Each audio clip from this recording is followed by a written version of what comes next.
12th class chapter 3 today's topic is current. Okay तो सबसे पहले करंट की डेफिनेशन क्या है?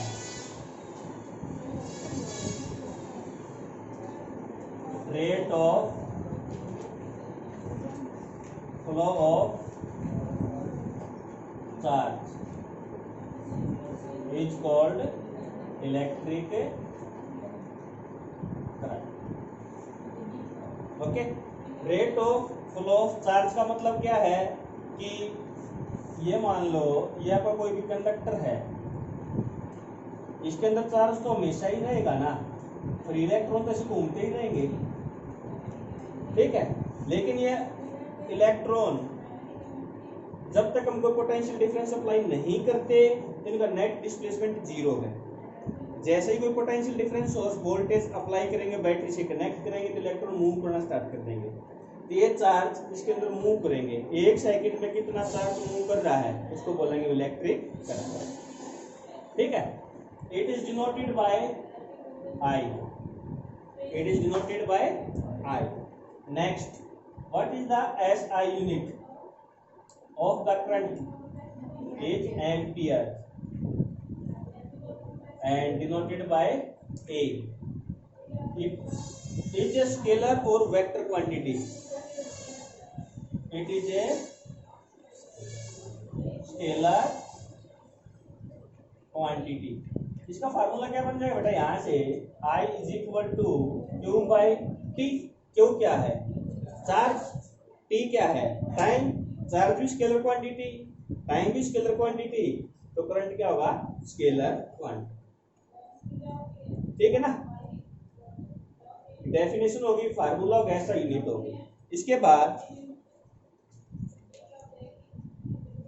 ये चीज हम पढ़ चुके बेटा, मिली एम्पियर. इसको क्या पढ़ेंगे हम? Milliampere, microampere, nanoampere. कर लो मेरे चेंज, ये पढ़ चुके हम पहले. अब बात आती है डायरेक्शन ऑफ द करंट. किसी कंडक्टर के अंदर जो चार्ज पार्टिकल मूव करते हैं उसके हिसाब से करंट की डायरेक्शन क्या होगी. ओके, तो यहाँ पर बेटा दो डायरेक्शन डिफाइन की गई हैं. What is the conventional and second is electric. Conventional and electric direction. तो let us consider this is the conductor. We connect a battery. Okay, when we apply the battery, this end is connected with negative terminal, so here the charge will be negative, here positive. This negative charge repel the electrons, so the electron start to move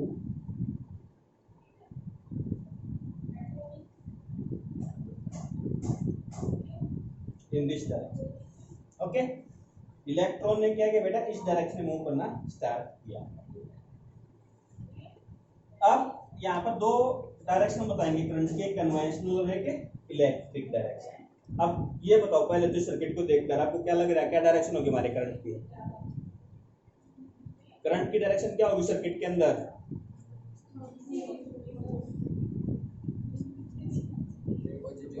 positive to negative. बिल्कुल सही. Means आपका जो current है that will be flow in this direction. Okay, अब इसी बात को मैं दूसरी तरह से बोल रहा हूं. क्या? The direction of current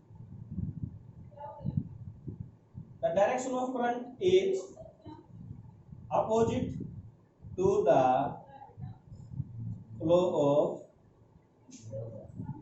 negative charge, or we can say that opposite to the motion of electrons. क्या ठीक है नहीं है? ठीक है. तो दिस इज कॉल्ड, एक तो ये बात नहीं बेटा कि इलेक्ट्रॉन या नेगेटिव चार्ज की डायरेक्शन के अपोजिट डायरेक्शन होगी, तो इस स्टेटमेंट से भी हमारी डायरेक्शन ये आई. दूसरी, कि पॉजिटिव टर्मिनल से नेगेटिव टर्मिनल या हायर पोटेंशियल से लोअर पोटेंशियल, इससे भी है, ठीक है ना।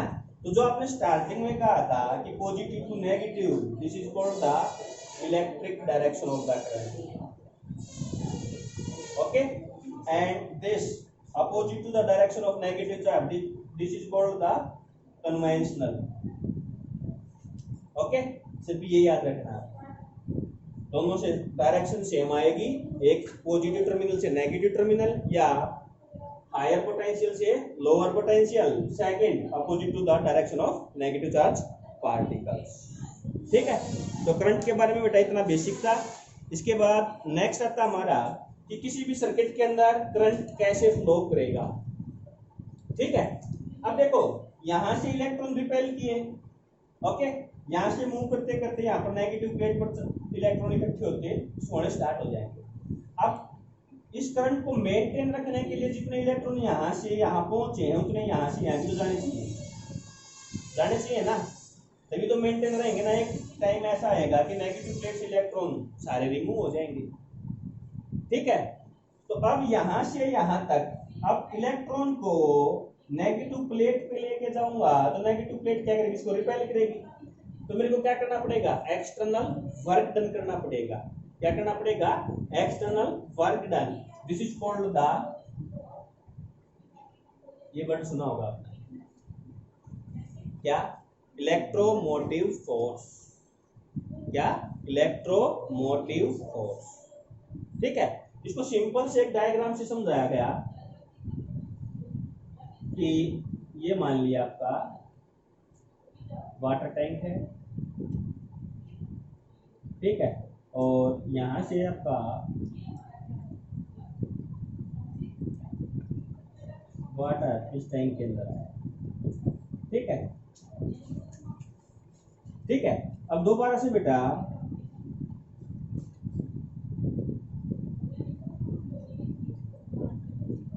वाटर को इस टैंक में पहुंचाने के लिए देखो यहां से यहां तक पानी अपने आप आएगा कि सोर्स की जरूरत पड़ेगी, अपने आप आएगा ना। क्यों आएगा अपने आप, क्योंकि हाई पोटेंशियल पर है और ये है लो पोटेंशियल पर, हाई पोटेंशियल से लो पोटेंशियल अपने आप आएगा, ठीक है। लेकिन अब यहां से पानी को दोबारा इस टैंक में पहुंचाने के लिए सोर्स की जरूरत पड़ेगी, that is called the pump, motor की जरूरत पड़ेगी। क्यों, तो ये हमारा एक्सटर्नल वर्क डन हुआ ना, ये हमारा एक्सटर्नल वर्क डन हुआ, क्लियर। तो बेटा इस कॉन्सेप्ट से आपको यहाँ पर पॉजिटिव प्लेट से नेगेटिव प्लेट तक जो इलेक्ट्रॉन मूव कराने हैं उसके लिए वर्क डन करना पड़ेगा, और जितना वो वर्क डन होगा उसको क्या बोलेंगे हम, EMF। क्लियर हो गया ये पॉइंट, ठीक है। अब अगला टॉपिक है, what is the difference between EMF end voltage. Voltage और EMF के अंदर क्या डिफरेंस है, पेज नंबर 3.5 पे दे रखा है, 4.5 पे, पेज नंबर 3.5 पे, ठीक है। वोल्टेज या इसको पोटेंशियल डिफरेंस बोला गया, क्लियर। अब इस चीज को मैं एक डायग्राम से समझाऊंगा, और डिफरेंस तो बुक में लिख रखे हैं, आप आराम से पढ़ लोगे। आपने बेटा केमिस्ट्री के अंदर पढ़ा होगा कि किसी भी सेल पढ़ा है ना, सेल क्या कैसे बनता है हमारा, कैसे बनता है, ये क्या होगा हमारा, एक सॉल्यूशन होगा, किसका सॉल्यूशन होगा,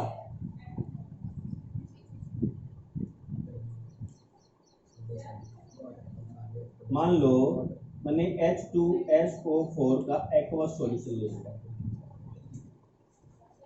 इलेक्ट्रोलाइट वर्ड बोलते हैं इसको, ठीक है। H2SO4 का जैसे ही मैंने सॉल्यूशन लिया तो इसके अंदर क्या बनेंगे बेटा, H पॉजिटिव आयन और SO4 टू नेगेटिव आयन, ठीक है। आप करंट करने के लिए हम क्या लेते हैं बेटा, दो इलेक्ट्रोड्स लेते हैं, ये मैंने A मान ली और ये मान ली मैंने B, क्लियर, ठीक है। अब इसके अंदर जो करंट मूव करेगा इस तरह से करेगा,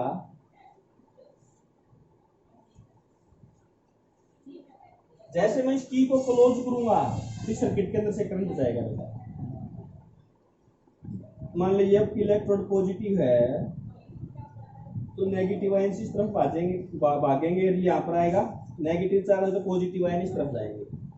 ठीक है, दिस प्रोसेस इज कंटिन्यू। ठीक है, अब एक छोटी सी बात पूछूंगा, मतलब ध्यान से देखना सुनना। What is the resistance?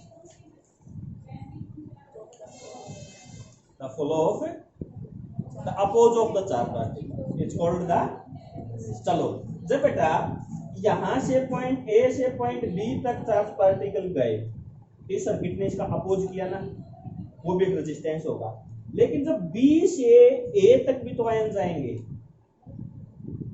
B electrode से ए इलेक्ट्रोड तक भी चार्ज पार्टिकल जाएंगे, और जब जाएंगे तो आपस में कोलाइड करेंगे, टकराएंगे। उस कोलिजन के कारण भी तो रेजिस्टेंस होगा ना। तो उसको क्या बोलते हैं हम? Internal resistance of the cell. Internal resistance of the cell. और ये आपका जो होगा ये होगा एक्सटर्नल रेजिस्टेंस। ठीक है, इसका मतलब जब हमारे की क्लोज है तो कुछ ना कुछ वोल्टेज ड्रॉप इसके अक्रॉस भी होगा, इस रेजिस्टेंस के अक्रॉस भी होगा। क्लियर? और जब मान लो की ओपन है तो क्या इस सर्किट के अंदर करंट आएगा? और जब करंट नहीं आएगा तो क्या यहाँ पर वोल्टेज ड्रॉप होगा? जब वोल्टेज ड्रॉप नहीं होगा तो इलेक्ट्रोड ए और बी के बीच का जो पोटेंशियल डिफरेंस होगा वो मैक्सिमम होगा। दोनों बात समझ में आई ना बेटा? कब? एक तो जब ओपन की, एक तो क्या है? ओपन की। जब ओपन की है तो जो मेरा पोटेंशियल डिफरेंस है वो क्या है? मैक्सिमम, है ना। और जब क्लोज है तो पोटेंशियल डिफरेंस क्या है? मिनिमम। ओके, बस ये ही आपकी ईएमएफ और पोटेंशियल डिफरेंस। जब ओपन सर्किट है तो potential difference maximum between the electrodes, this is called the EMF. This is called the EMF. Okay, when the key is closed, the current will be flowing in the circuit, and due to this internal resistance, there will be a potential drop. जब कुछ potential drop यहाँ हो चुका है तो A और B के बीच में कब तो होगा? घटेगा कुछ ना कुछ। तो ये मान लो बेटा एक पाइप है, इस पाइप में सारा का सारा पानी फ्लो हो रहा है, तो यहाँ पर जितना एंटर करेगा उतना ही निकलेगा ना। यदि मान लो ये पाइप कहीं पर लीक है तो जितना एंटर किया वहां पानी पहुंचेगा ना। तो वही बात, ये लीक होगा, यहाँ पर कंज्यूम कर लिया तो पोटेंशियल, तो जो यहाँ पर आएगा वो कम आएगा, उसको बोलेगा पोटेंशियल डिफरेंस। तो क्लोज सर्किट में इलेक्ट्रोड के अक्रॉस जो पोटेंशियल डिफरेंस होगा उसको पोटेंशियल डिफरेंस से वोल्टेज बोलेंगे। और ओपन सर्किट में इलेक्ट्रोड के अक्रॉस जो पोटेंशियल डिफरेंस होगा उसको ईएमएफ बोलेंगे। क्लियर? और इसके अलावा जो भी डिफरेंस दे रखे बेटा वे आप पढ़ लेना। अच्छा, ईएमएफ या पोटेंशियल की डेफिनेशन क्या होगी? वोल्टेज की बेटा पढ़ के आए थे हम, work done per unit charge. ठीक है ना। तो यहां से इसकी ऐसा यूनिट और इसका डायमेंशनल फार्मूला पहले करवा चुका हूं। ठीक है, वो करना आप लोगों ने। इसके बाद आता है हमारा बेटा ओम्स लॉ। नेक्स्ट क्या है? Ohms law.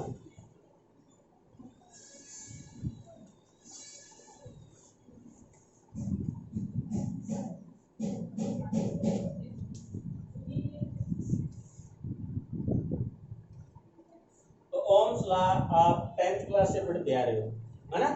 तो क्या कहता है कि current follow in a conductor is directly proportional to the potential difference by this conductor. For example, जब तक बेटा आपने की को ओपन रखा, पोटेंशियल डिफरेंस अप्लाई नहीं किया तो इस कंडक्टर के अक्रॉस करंट क्या आएगा? जीरो। करंट जीरो आएगा ना। जैसे ही मैंने मान लो स्टार्टिंग में 1 वोल्ट की बैटरी लगाई तो इसके अंदर करंट जाएगा, और मैंने करंट मान लिया 1 एम्पियर आया। अब जब मैंने वोल्टेज 2 वोल्ट की बैटरी अप्लाई की तो करंट कितना आ गया 2 एम्पियर। और जब 3 वोल्ट की अप्लाई की तो 3 एम्पियर। तो करंट किसके साथ बढ़ रहा है, वोल्टेज के साथ, है ना। Means current is directly proportional to applied voltage और V is directly proportional to I। अब प्रोपोर्शनलिटी का साइन हटाऊंगा तो एक कांस्टेंट आ जाएगा that is called the resistance. Okay, this is called the resistance. और रेजिस्टेंस के बारे में हम पढ़ चुके हैं, द अपोजिशन या oppose of the flow of charge particles in a conductor is called the resistance. यहाँ से R की वैल्यू बेटा एक्चुअली आएगी V/I। ओके, और यहाँ से इसकी SI यूनिट क्या होगी बेटा, ओम, और डिनोटेड बाय सिंबल दिस। यहाँ से डायमेंशनल फार्मूला बता सकते हो।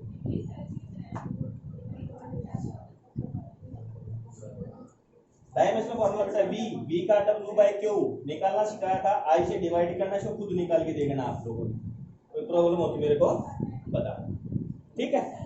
अच्छा, इसके बाद VI ग्राफ।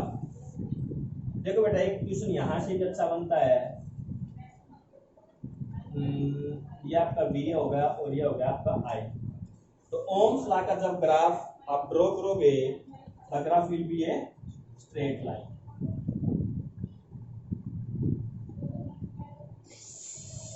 क्लियर। अब बेटा ये 11th क्लास में पढ़ाया था कि वेलोसिटी टाइम ग्राफ हो, वेलोसिटी टाइम ग्राफ हो तो स्लोप क्या देता है, एक्सप्रेशन, है ना। तो ओम्स लॉ में VI graph slope is equal to V/I is equal to resistance is equal to tangent theta.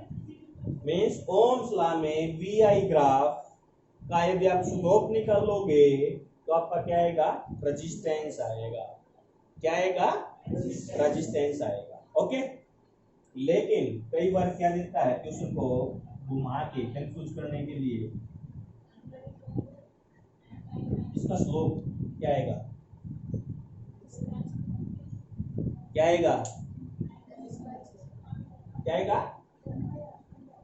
1/r। Very good. जब बेटा आप यहां से टेंजेंट निकालोगे, tangent theta is equal to I/V। अब V/IR है तो I/V क्या आएगा 1/r। ठीक है ना। तो इस बात का ध्यान रखना है, यहाँ पर जब आप रेशो निकालोगे ना, दिस अपॉन दिस, तो आपका 1 by रेजिस्टेंस आएगा। और वह 1 by रेजिस्टेंस को क्या बोलेंगे आगे बताने वाला, ठीक है। यदि रेजिस्टेंस पूछेगा तो आपको रिवर्स करना पड़ेगा। ओके, तो ये बात ध्यान रखनी बेटा। ये 11th में बताता था मैं, जब भी कोई ग्राफ स्टडी करो आप तो सबसे पहले एक्स एक्सिस पे क्या लिया और वाई एक्सिस पे क्या लिया उसको ध्यान देना है। क्लियर। उसके बाद ही आप अच्छे से कर पाओगे। ये छोटी छोटी बातें हैं जो ध्यान देने की है। इसके बाद factors affecting the resistance, factors affecting the resistance.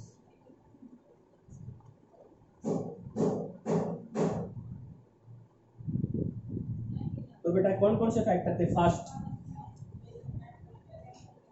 resistance of a conductor is directly proportional to the length of the conductor। Okay, length पे डायरेक्टली प्रोपोर्शनल है। यदि आप लेंथ को डबल कर दोगे, बाकी के पैरामीटर कांस्टेंट हैं, तो रेजिस्टेंस भी क्या हो जाएगा डबल। ठीक है, और आगे क्वेश्चन करेंगे जब क्लियर होता जाएगा। अब यहाँ पर सिर्फ इतना देखना हमने। Second, resistance is inversely proportional to the area of cross section. Area जितना कम होगा उतना रेजिस्टेंस ज्यादा होगा। थर्ड, बेटा जब प्रोपोर्शनलिटी का साइन हटाएंगे तो एक वर्ड यूज कर रहा है ये, nature of material, that is called the resistivity. और इन दोनों को हटाओगे आप, प्रोपोर्शनलिटी का साइन हटाओगे, यहाँ पर एक कांस्टेंट आएगा।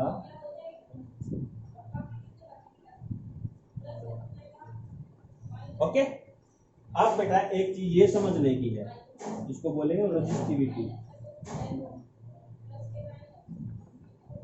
What is resistivity. देखो रेजिस्टेंस की डेफिनेशन ऐसा यूनिट डायमेंशन फार्मूला। ठीक है, अब मैं रेजिस्टिविटी की डेफिनेशन पूछने जा रहा हूं। तो मेरे को रो निकालना है ना, तो मैंने रो को एज इट इज रखा, एक ऊपरली साइड लेके गया, ये बन गया। ओके, यदि मैं यहां से ऐसा यूनिट निकालना चाहूं तो क्या आएगा बेटा, रेजिस्टेंस की तो ओम आ गई, एरिया की metre square upon metre cancel हो जाएगा, ओम मीटर। ऐसा unit of the resistivity is ohm metre. Clear. अब इसकी डेफिनेशन, ये मानो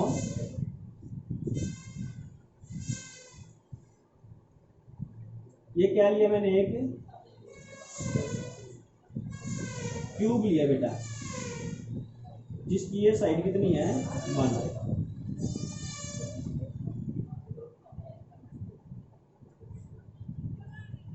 ठीक है।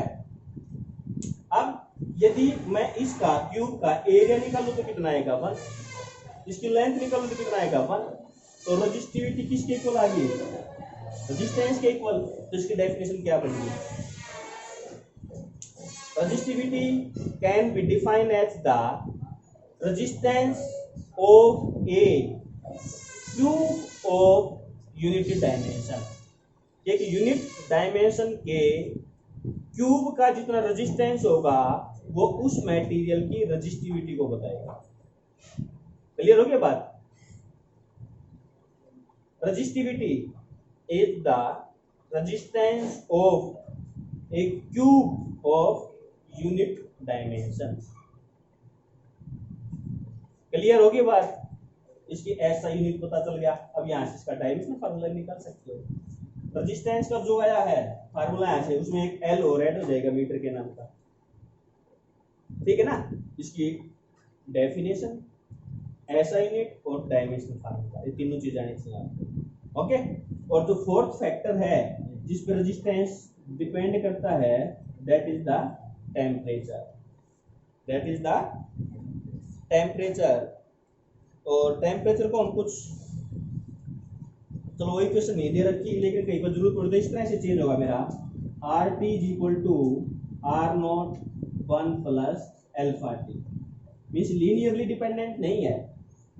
मीन्स लीनियरली का मतलब है डायरेक्टली प्रोपोर्शनल, कि आप जितना टेम्परेचर बढ़ाओगे उतना रेजिस्टेंस बढ़ेगा, नहीं, इस इक्वेशन के हिसाब से बढ़ेगा। अल्फा क्या होगा, कोफिशिएंट, ठीक है ना, temperature coefficient of the material, कि 1 सेंटीग्रेड टेम्परेचर को इंक्रीज करने में कितना रेजिस्टेंस बढ़ रहा है। Clear.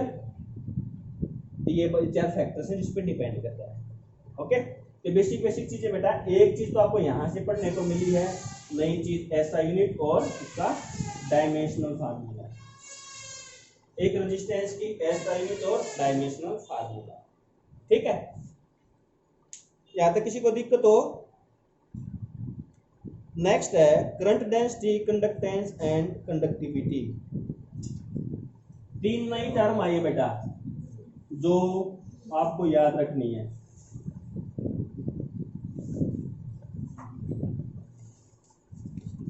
First is current density,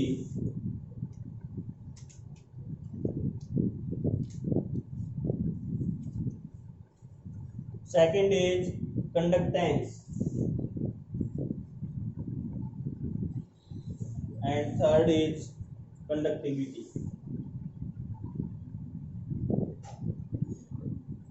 okay. तो फर्स्ट डेफिनेशन करंट डेंसिटी, तो नाम से क्या पता चल रहा है, करंट डेंसिटी का मतलब, तो यहां बेटा current first of all it is denoted by J. Current density is denoted by J and it can be defined as I by A, current per unit area. Okay. इसके ऐसा unit क्या हो जाएगी बेटा, ampere per metre square, ampere per metre square. और यहां से इसका आप डायमेंशनल फार्मूला निकाल दोगे।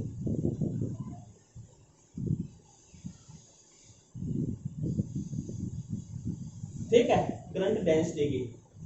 नेक्स्ट, अच्छा जो बुक में दे रखा है बेटा एरिया, एरिया का एरिया वेक्टर बना के ले रखा है, एरिया का एरिया वेक्टर। फॉर एग्जांपल ये आपका एरिया है, इसका एरिया वेक्टर इस डायरेक्शन में होगा, है ना। और ये एंगल लेके एंगल थीटा, जिसको रिजोल्व करोगे तो क्या आएगा, a cos थीटा। इस तरह से लेके दे रखा है, लेकिन आप इतना बेसिक ये याद रखना है, ठीक है। अब बेटा दोनों की दोनों टर्म है ना, याद करने में कैसे आसान रहेगी। इनके लास्ट के वर्ड देखो किससे मैच कर रहे हैं, रेजिस्टेंस और रेजिस्टिविटी, है ना। तो conductance is the reciprocal of resistance, okay, and it is noted bye G. It is denoted by G. Okay, so we can say that conductance G is the reciprocal of resistance. बताओ की definition. अब इसकी ऐसा unit और dimension formula resistance का reciprocal कर दो, तो ओम इनवर्स, इसको आप ऐसे भी लिख सकते हो या इसको ऐसे भी लिख सकते हो, ठीक है। अब ये इसी तरह से इसको याद रखना है तरीका, ये लास्ट के वर्ड किससे मैच कर रहे हैं, रेजिस्टिविटी। तो conductivity sigma is the reciprocal of resistivity, conductivity is the reciprocal of resistivity. तो फिर यहाँ से इसकी ऐसा यूनिट और डायमेंशन फार्मूला होता है, ठीक है। आगे इन तीनों का यूज होगा, ठीक है। अब बेटा एक क्वेश्चन और,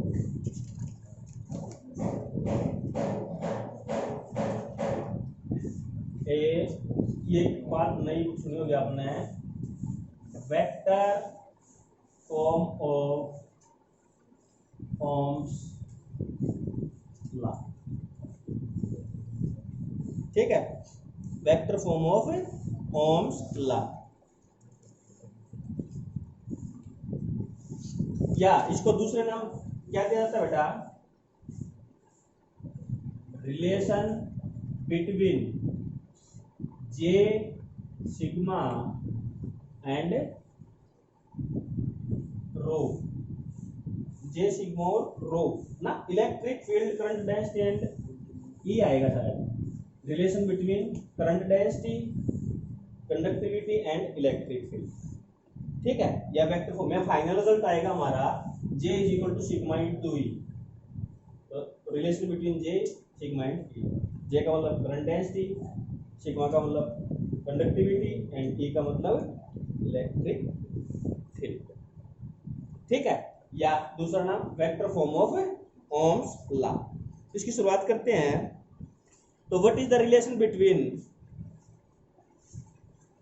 E, देखो बेटा ओम्स लॉ का जिक्र आया तो मेरे को बेटा ये रिलेशन पता है, VIR, है ना। अब रिलेशन मेरे को इलेक्ट्रिक फील्ड के साथ चाहिए, तो कोई ऐसी टर्म हो ना जो दोनों में कॉमन हो, जो दोनों में कॉमन हो, इलेक्ट्रिक फील्ड में और इसमें। तो यहाँ पर बेटा जो हमारा पोटेंशियल V है, V का इलेक्ट्रिक फील्ड के साथ रिलेशन पढ़ के आए थे हम, है याद कुछ। देखो V का फार्मूला आया था KQ/R, इलेक्ट्रिक फील्ड का आया था KQ/R², है ना। तो क्या आ गया यहाँ से, E is equal to V/R, यही आया था ना, और ये क्या आ गया आपका V is equal to A into R। तो this is the relation. Means आप ओम्स लॉ का नाम सुनते ही आपके दिमाग में कॉन्सेप्ट आएगा, याद रखने का तरीका बता रहा हूँ, V is equal to IR। लेकिन आपको तो क्या करना है, इलेक्ट्रिक फील्ड के साथ रिलेशन एस्टेब्लिश करना है। तो यहां से आप यहाँ पे स्विच कैसे करोगे, कोई ना कोई लिंक होगा, अपनी मर्जी से तो लिख नहीं सकते। तो हमें पता है कि V is equal to E into R या E इंटू L होगा। क्लियर, कोई दिक्कत यहाँ तक? चलो तो अब ये इक्वेशन आपने फर्स्ट मान ली, ये इक्वेशन मान ली सेकंड, इसको मैं L लेके चल रहा हूं बेटा, ठीक है, फ्रॉम 1 and 2। फर्स्ट और सेकंड इक्वेशन से जब इन दोनों की लेफ्ट हैंड साइड इक्वल है तो राइट हैंड साइड इक्वल होगी, तो क्या आ जाएगा, E into L is equal to I into R। Clear. अब देखो बेटा आपका E आ गया, और क्या निकालना, J और सिग्मा में पहुंचना है। तो J और सिग्मा, सिग्मा क्या है अभी पढ़ा था हमने, कंडक्टिविटी। इसका मतलब मेरे को रिलेशन में रेजिस्टिविटी भी लेके आना पड़ेगा, है ना। तो रेजिस्टिविटी कहां से आ सकता है, R से, means R is replace by rho L by A। ये वैल्यू यहां पर पुट कर दी, E L is equal to I into rho L by A। L से L कैंसिल हो गया, अब E is equal to I by A, ठीक है। अब I बाई A J, इस रो को ऊपर साइड शिफ्ट कर दूं तो इसकी जगह तो लिख दिया मैंने J, रो ऊपर साइड जाएगा तो बाय रो, और 1 बाय रो को क्या लिख सकता हूं मैं, सिग्मा, तो J is equal to sigma into E। This is the vector form of Ohm's law, okay, या microscopic form of Ohm's law, या relation between J, sigma and E। ठीक बेटा, याद रखना, रटना नहीं है। Vector form of Ohm's law, तो आपने ओम्स लॉ से स्टार्ट करना है। V is equal to I R, clear. अब बेटा हमें पता है कि इसका दूसरा नाम J सिग्मा E के अंदर रिलेशन है, तो यहां से मेरे को E पर पहुंचना है। तो इनमें से किस टर्म का रिलेशन E के साथ है, हमें पता है कि V is equal to EL, V is equal to EL, ये पता है, ओके। अब यहां से और यहां से कंपेयर किया तो EL is equal to I R, EL is equal to I R की जगह rho L by A, L से L कैंसिल कर दिया, तो E I by A into rho, ठीक है। अब ठीक है,